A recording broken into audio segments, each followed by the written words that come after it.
us, right? He's a poet, he's an artist. And he really had this artist soul and passion. He did not want to be an anatomist. His dad, his father, was a professor for anatomy. And he wanted his son to continue and go to medical school and become a professor for anatomy himself. But Jan Kahal did not want to do it. He wanted to be a poet, he wanted to be an artist, and he was quite a rebel.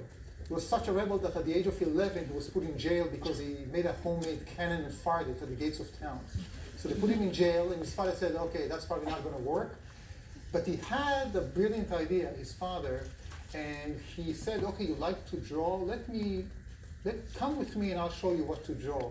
And he said, if you draw some anatomical features like bones, for example, maybe that's going to be the trigger. So where do you go back in those days if you want to draw some bones? Where would you find bones? In the cemetery, in the graveyard, exactly. Not always exactly in the right place, out of the ground, etc. And that's exactly how he triggered young Santiago. And he eventually, 27 years old, I think, he went to medical school, became later on professor for anatomy, and was able to, at that time, people knew about the nervous system. People were even able to look at the system, but all they could see when they stained the system was black, one big black spot. Everything was stained. What he did is to adjust a method created by Golgi. You heard about Golgi, right, from cell biology. So Golgi created or designed a protocol, and he modified it in such a way that he was able to label the nervous system, but on a very diluted level, so we can actually see cells, networks, etc. And this is how we discovered the neurons. Even with that, it was still brilliant because it's not just enough, because we got a Nobel Prize for that in 1906, because you can see the mess. You can still need to find a real neuron, and this is what it did. Now, today, when you want to visualize a neuron, you go to the state-of-the-art, amazing microscopy tools that we have, and you have all the different type of, not just machine, but softwares in the computer that you can analyze. Back then, what you did is to draw. Here comes the artist. So he drew everything that he saw, and until today, people are still using that in medical schools, and this is what the exhibition was in Akron. You're seeing this beautiful, and it's extremely accurate. These, for example, Purkinje cells and one neuron by itself. Okay, so we'll look at the neuron, but on a more simplified diagram, and you guys will just help me, because you read and you probably know that even before that. How do we call this? How do we call, first of all, the main part of the cell? Soma or cell body. We talked about the fact that soma is body. When we talked about the somatic system, that's the soma, the cell body, right? And what are those trees that we see here? Dendrites, and the long shaft, which is the axon. And the axon branches, and at the end, what we have are axon terminals.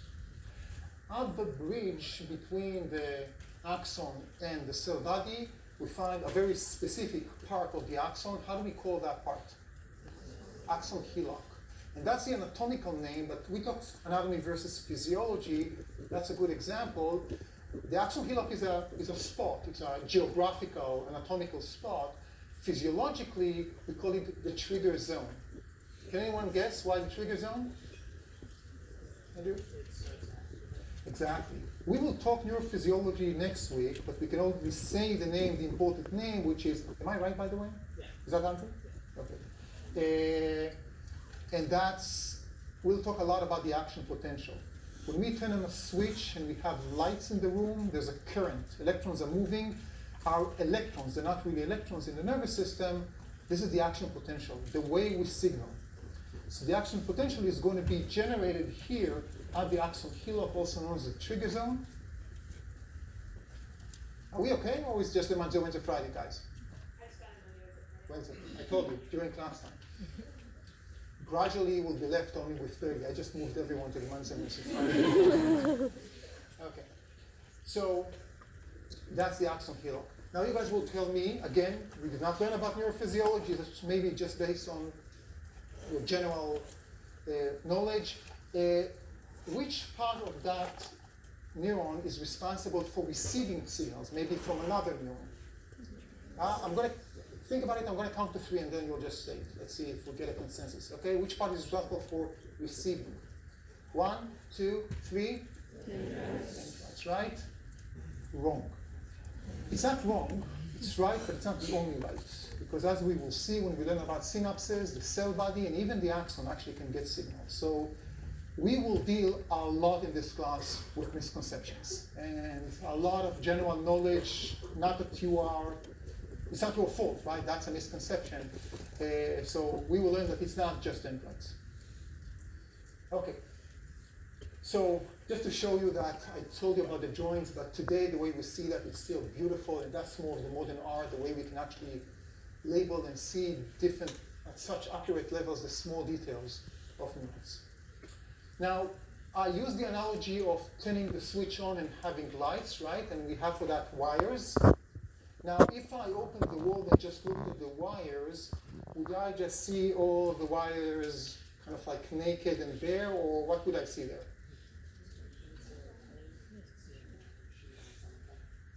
Not all the wires. The wires won't have the mining sheet, but we have insulation, right? They are insulated. Why? Because we want to prevent shorts. This also happens not in all neurons, but in many. And this is indeed when we talk about the mining sheet. So we are going to insulate, not all, but in some neurons we're going to insulate the axons. We're not to insulate the dendrites or the cell body, just the axons. In this case, it's not to prevent shorts, but actually just to speed it up. The signal is fast. The action potential is going to run fast anyhow, but with a myelin sheath, it's going to run even faster. How and why? Next week, even the week after that. If I had not told you anything, then you'd probably guess, and this would be my guess, for example, that maybe the axon here is in yellow, is secreting that myelin sheath. Maybe it's a secretion, a fatty, whitish, insulating layer, but actually it's not. These are made of cells, other cells. Okay, so what we see here is this extremely highly folded, extremely fatty, rich myelin sheath. Okay, and what we can see here is that it's running along the axon. Again, I emphasize for the third time, it's not in all axons, but it's only in the axon when we see it. You can also see that it's not continuous, right? It's segmented. You see that there is a segment, right? Something like this, right? Like sausages, but veggie sausages. In this class, it's all veggie. So why is that? This is something we will learn about, how we speed it up with those segments and so on. Okay? Whitish, fatty, segmented sheath. Myelin sheath is not fat, and it's not protein. It's a combination, it's a mixture of different proteins and different fats. It's a very fatty membrane of the cell, more even lipidy than regular membranes of cells. And as a result, we'll increase the insulation, and again, we'll see how it increases the speed. This is a cross-section, and you haven't had a lab yet, so for those who are not familiar with a cross-section, we have different sections, different ways we can look at something, frontal section, etc. Cross-section is when you take a structure, typically a cylindrical type of structure, like this one, and you cut it in the middle. Imagine you go to Cosmic and you buy a burrito, right? And you ask for a veggie burrito. Here, we're still with the veggie stuff, right? And you want to make sure that they were not mistaken, they did not give you the chicken one, right? So you want to see what's in it. What do? They cut in half, and then you rotate it, and you can see all the layers. That's a cross-section, okay?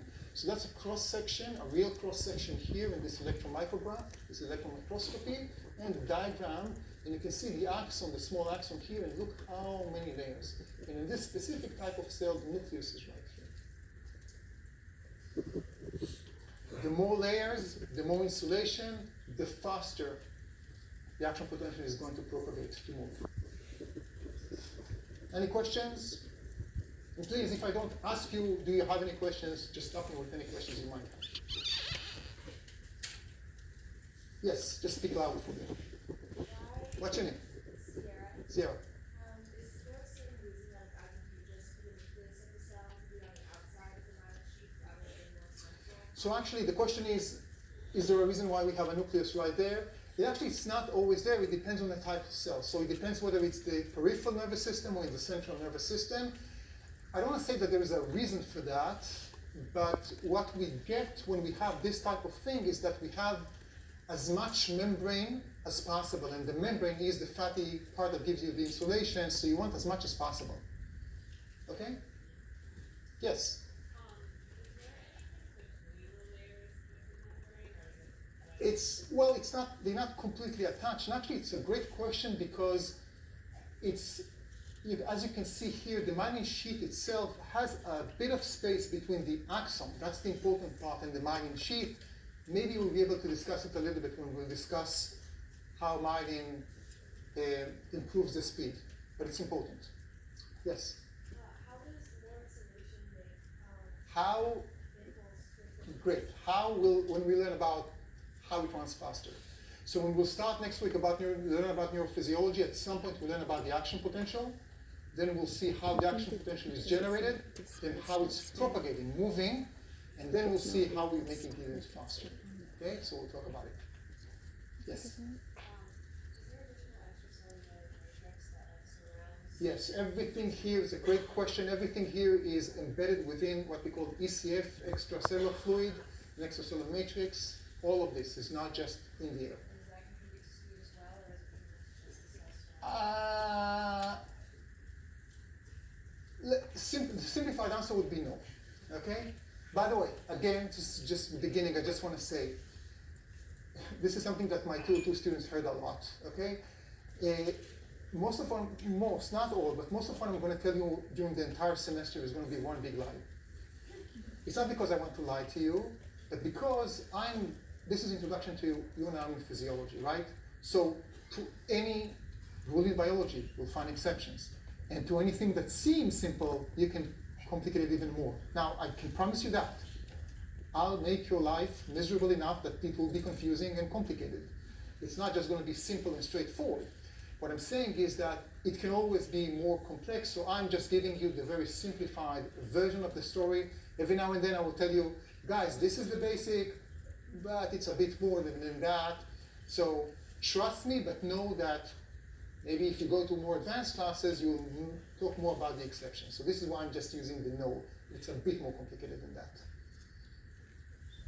Okay, so we talked about the neurons, right? The neurons are the stars of the game. They are the NASCAR drivers, if you want, right? But they cannot do by themselves. The drivers cannot just do and win.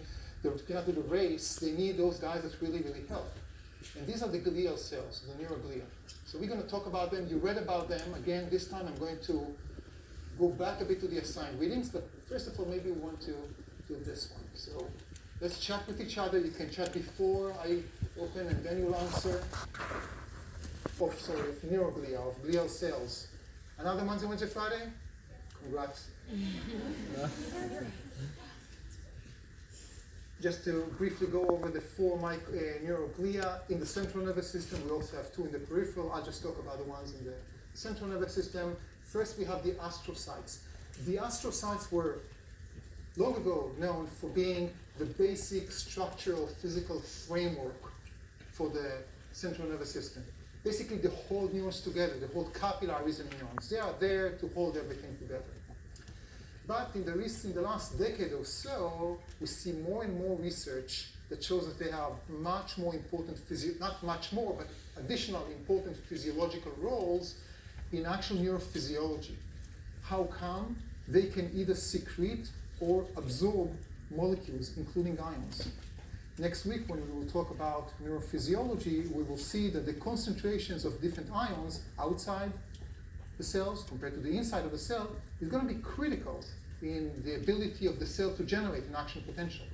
So if you are absorbing, let's say, potassium ions, that means less potassium ions in the ACF, extracellular fluids, right? So that's going to affect the physiology. So these are the astrocytes, and we'll come back to that when we talk about the action potential. Oligodendrocytes are the one responsible for, help me? The myelin sheath, right? In the central nervous system. How do we call the ones, they're the counterparts from the peripheral nervous system? Can anyone tell the real name? How we say that? Anyone here from maybe German origin? Yeah, that's a Schwann cell actually. Schwann was a German scientist. I'm going to say it once, nobody will remember this. I'll still use the Schwann, but everyone can use the Schwann, it's okay. But the name is the Schwann cell. The oligodendrocytes are the central nervous system cells responsible.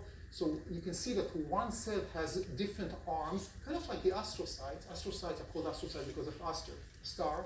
So they have all those extensions, all those arms.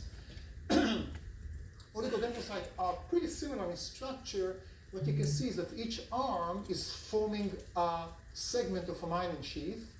So multiple segments on a given axon will be formed from one oligodendrocyte, right? And it's more than that. One oligodendrocyte can insulate more than one axon. When we'll talk about the Schwann cells next week, we will see that it's one Schwann cell responsible for one segment, period. That's it. That's the one we saw earlier when we saw the segments that look like sausages.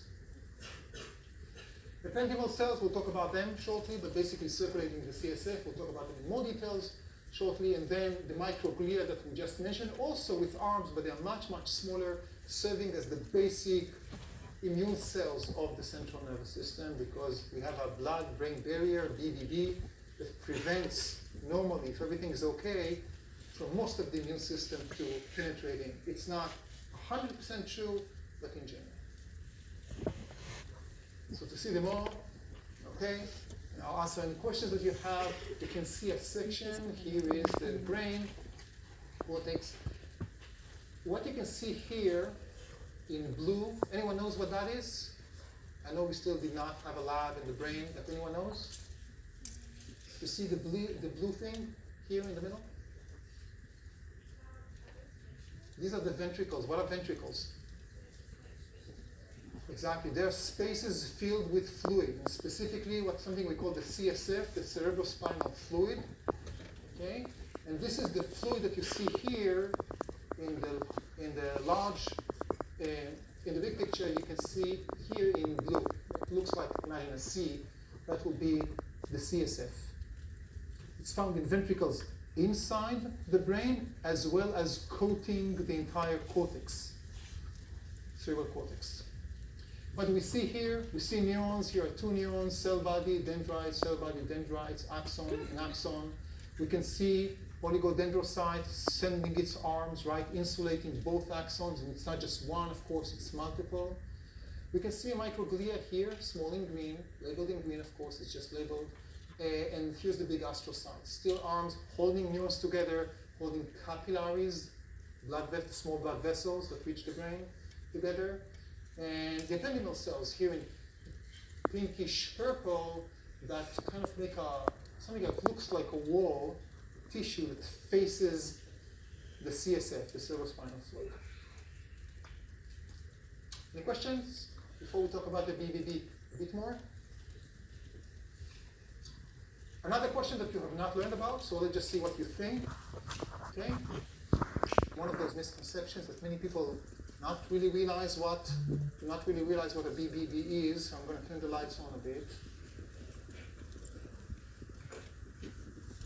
And we're going to use my amazing artistic skills that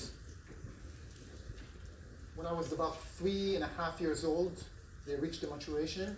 So you guys will help me with this. So this will be a neuron, if you did not identify it so far, right? Dendrites here, cell body, and axon. Green, since I don't have a brown here, will represent the ECF. Again, everything here is in ECF. Capillary, of course, will be in red.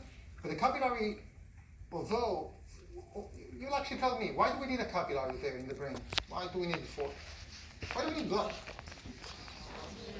We need to provide oxygen, we need to provide glucose, amino acids, lots of nutrients. We need to get rid of waste, right? So that's very important. So the capillary is going to reach here, but it's not going to send molecules to the neurons. It's going to release oxygen and nutrients to the ECF, and from the ECF it's going to go into the neurons. That's the way cells interact. ECF is always there. So basically, the idea with BBB is that our capillaries are always somewhat leaky, and it's fine. But the brain is just simply too sensitive, and we cannot allow ourselves to have, for example, too much H+ that will change the pH to leak into, too many protons to leak into the brain tissue. In our simple blood, in our digestive system, in our muscles, if things change a bit, that's great. Homeostasis will take care of everything. We cannot allow too many changes happening in the brain. So what do? We control. We say we are going to control as much as possible who gets in or who gets out. It's a selection process. Okay? Now, the blue represents the CSF. And again, it's found inside the brain as well as coating the cortex. What are these cells? You should know that in black. These are the ependymal cells. Okay? Facing the ECF, and on the other side, the brain tissue. So one of the options here was CSF and the extracellular fluid of the brain. Between the capillaries in the brain and the ECF of the brain and the spinal cord. So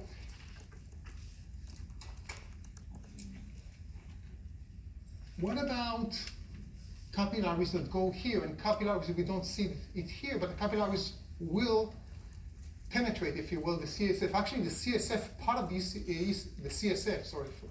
CSF is coming from blood. It's in a way of filtration of the blood in a very simplified term. So we have capillaries here, okay?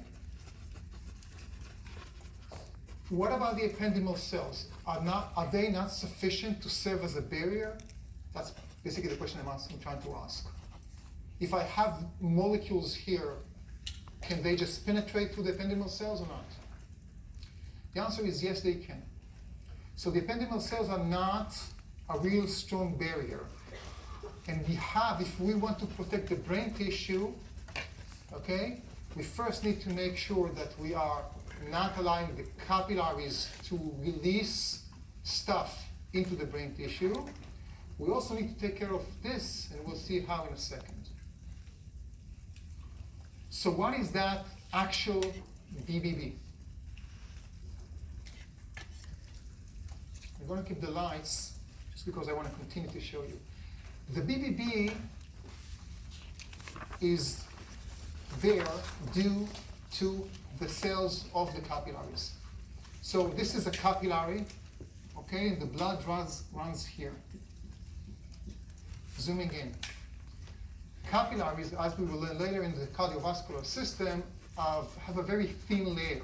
Basically what they have is just a layer of cells. Okay, think about it as bricks next to each other that make up a wall. Okay? We call these cells, or they are part of what we call endothelial, and since we did not learn histology yet, we'll just call them epithelial. Epithelium or epithelial cells is a type of tissue. We have many subtypes of epithelial cells in our body. Our skin, the outer layer of our skin, is also composed of epithelial cells. Other cells are epithelial cells. They all have the basic structure of one cell next to the other, pretty tightly adhered to each other. And they're always facing a lumen, a space. Okay? One of those subtypes is called the endothelium or endothel, and that's a specific epithelium of the blood vessels. So again, think about epithelium as the big family, and then we have subfamilies. That's the endothelium. All of these cells together.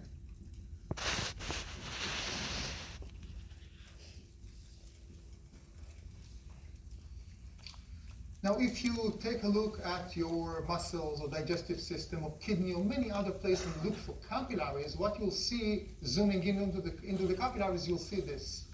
You'll see a cell very closely attached to the next cell, okay? And we have something I call tight junctions a little bit between them. They're still leaky to some extent because we are okay with that, which means that whatever runs in the blood can go through the cell but can also diffuse in between the cells. They are leaky. Do we want that in our brain? Yes or no? No, we don't want them to leak. Imagine now this is a capillary inside your brain, and it carries glucose, and it carries amino acids, it carries some other stuff that you don't necessarily want into the brain. So what would you do if you're responsible for that capillary and you wanted to make a stronger barrier? It's up to you. Here's the structure. Any idea? Anyone wants to suggest? Well, you can cover the outside. The problem is you want those capillaries to be very thin, and at the end of the day, you do want whatever needs to be diffused, you want it to be diffused. So what else? You can compress the cells together. I told you they have some what we call tight junctions, but what you can do is have tight junctions or a lot of tight junctions. And that's exactly how we make the BBB. So in the BBB, you won't just find tight junctions, you find higher concentrations of tight junctions. Imagine you have those bricks that make up the wall. Now you put cement in between those bricks. Nothing can leak in between those cells. That's the idea. That's the BBB. The only thing that will be able to pass from the capillary to the outside, to the brain tissue, and vice versa, will be through the cells. And through the cells, you can somewhat control. You want to pass glucose, great, you'll have a glucose transporter. You don't, you won't have a glucose, you turn off, or you will not put a glucose transporter over there. That's the idea. Okay? Some molecules can still diffuse, okay? Alcohol is a good example. Alcohol affects our brain. You probably heard about this. Most of you are younger than 21, so you just heard stories about that, I know. But, right, you know, alcohol actually does affect how awakened we are, right? There are many things, but one of the things, it affects the brain. How?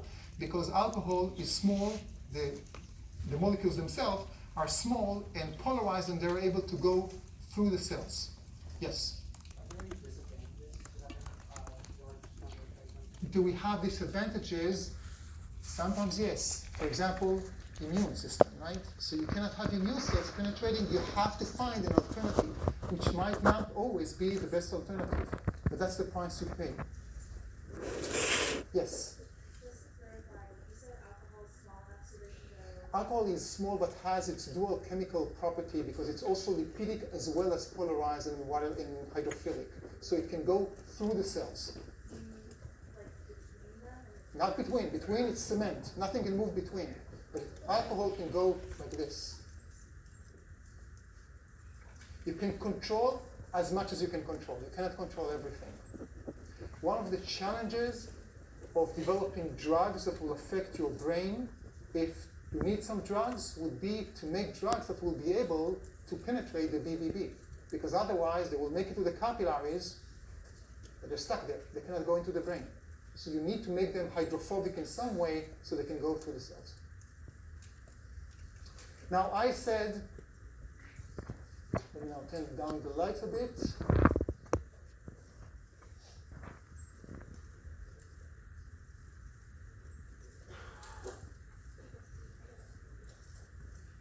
Now I said that the BBB is basically how tight are the junctions right between the endothelial cells, the epithelial cells of the capillary wall. But who is there to tell them to be there? Who is telling tight junctions, hey, tell the cells, make more tight junctions and put them in the right place? For that, we have the astrocytes, as well as other cells that are called pericytes, and you cannot see them here. Pericytes are very small cells that are found here in the envelope. The astrocytes, we talked about them, and we already said they're not just there to hold things, they actually have physiological function. That's one of the physiological functions. So, just to make it clear, astrocytes are not comprising, are not part of the BBB. They are inducing the formation of the BBB. They tell, when I say tell, of course, they don't say anything. They secrete molecules that start signaling cascade in those capillary cells that will say, make more tight junctions, make more proteins that make up tight junctions, and seal it all up. Any questions about the BBB? Yes?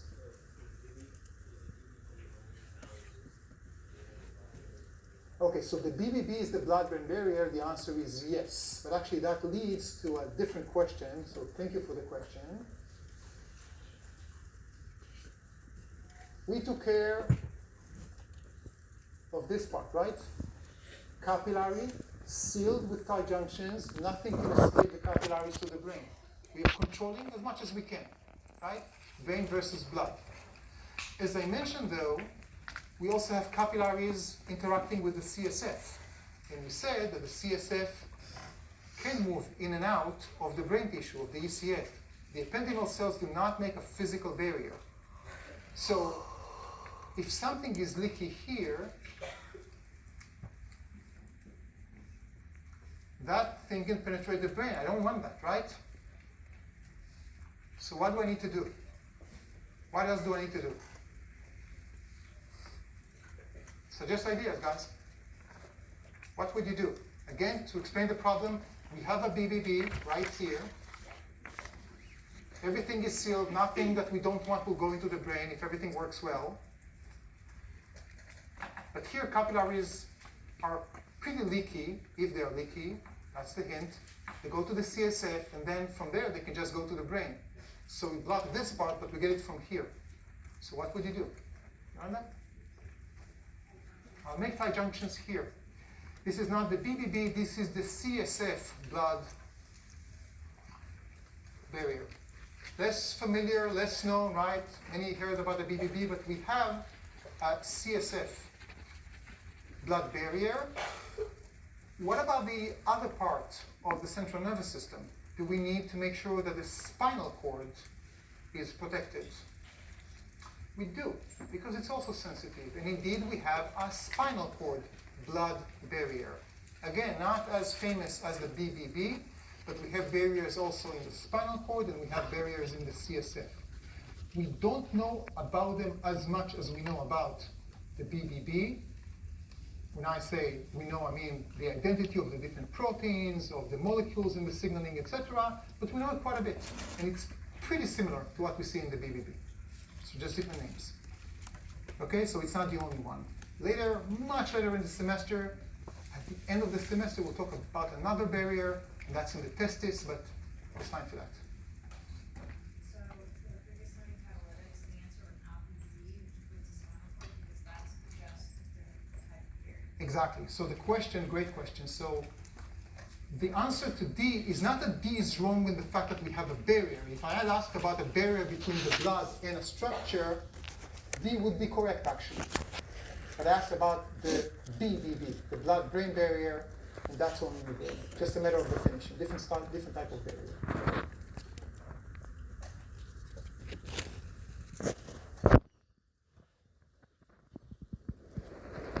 Yes? The astrocytes are the ones that induce the tight junctions in the blood-brain barrier. What induces them in the other parts, like the spinal cord? That's a great question. The question was, what are the counterparts of the astrocytes in the other part? I have no idea. It's a great question. And when I say I have no idea, it doesn't mean that the scientists don't know. I do not know. Every semester I hear at least 5 or 6 questions that is like, never thought about that. Thank you. We'll get that. Okay, we have one more type of cell to discuss, right? We talked about that. That's just a beautiful image. The colors are pseudo-colors, but the whole thing is real. All of the blue thing you see here are all nuclei of different cells, many glia cells. You can see here a cross-section of a capillary, and you can see of a neuron. And you can see, capillary, what am I saying? A capillary, and all the yellows are arms of astrocytes going to the capillary. Okay, the last part, I mentioned them, but I want to go in a bit more details to understand the ependymal cells. We said that they are facing the lumen. Right now we can see the CSF, we can see the ventricles better. So they are inside the brain. Again, as I mentioned, we don't see them in this diagram. First of all, CSF is found in the spinal cord as well. And it's also found coating the whole cortex and going into all the folds of the cortex. So basically, the cortex, the cerebral cortex, is floating in a way in CSF, and that's a physical protection. In a way, it's in a cushion inside the CSF to help prevent shocks. Okay? And here, zooming in, the brown would be the brain tissue or the spinal tissue, and here's the CSF, and we have those ependymal cells, and they are epithelial. Remember? Epithelial cells. We gave one example of epithelial cells is which? Endothelial cells of the blood. The ependymal cells are the same thing. They're just a different type. And you can see that they look pretty similar, right? A sheet of cells, they are aligned to each other, they are tightly bound, but not as tightly as the endothelial cells of the capillaries of the brain. Therefore, it can be leaky. And they have cilia. Cilia are structures, basically, that can be either, in some cases, not here, in some cases, just standing still. And in some cases, they move. And in a coordinated fashion. Okay, let's all be, for just a second, let's all be ependymal cells. Raise your cilia, please. Okay, and this is so nice from here. You should see that. I love that. Okay, so why do we need that? We need that to circulate the CSF. Okay, so beating cilia, the fact that they are moving, help to circulate the CSF. Think about a pool. You're pushing water right into the pool, but you need to drain the water out. You don't just want to stay there because at some point it will be just one big swamp. What you need is also to provide nutrients to make it to the CSF, but you need to drain it out to veins eventually. So that helps the movement. And you can see that, this is for mice, okay? Look at A. I mean, even if you cannot see the molecules, you cannot see the cilia themselves. They're right here in the border, but they're too small. But I think even in the back, right, you can see the movement, the circulation, right? Right, wrong, thumbs up, down, just so I know. Okay, good. B is a mouse that is mutated. And the mutation does not lead to lack of cilia, but lack of beating of the cilia. So the cilia are like paralyzed, so they don't beat. And as a result, you see very little movement. Okay? I told you in the first lecture that one of the questions we're going to ask ourselves a lot is, what if? So what if a mouse or a human, right, have a problem with cilia, lacking beating of the cilia, have a problem with the ependymal cells? So here's a question for you. What would happen to the person, if it's a person, in B? Many said false, completely understood everything that goes on, but ask themselves, how can it actually grow? Okay? Now, the issue is this, and in a way, even the false is correct at some point, is that we have a problem, right? We have it like a pool. We're pushing water into the pool, pouring part of water into the pool. There is still some drainage, but there's no circulation, so more and more and more water, right? But we have a skull bones, right? They're limited. So what will happen as a result of that? What will happen if the pool increases? The brain will increase, but at some point, what will happen? Pressure and, at some point, if it's water going up, and there's a ceiling for the roof, for the pool. The ceiling is the roof. The ceiling is the roof, and the ceiling to the pool. So what happens? That can lead to death, okay? So in earlier stages in our life, this is actually a pathophysiology or a problem, a homeostatic imbalance that we call how? Pre-meds? Hydrocephalus, exactly. So in our early ages, in our early years in life, our skull bones are not yet fused to each other. So the brain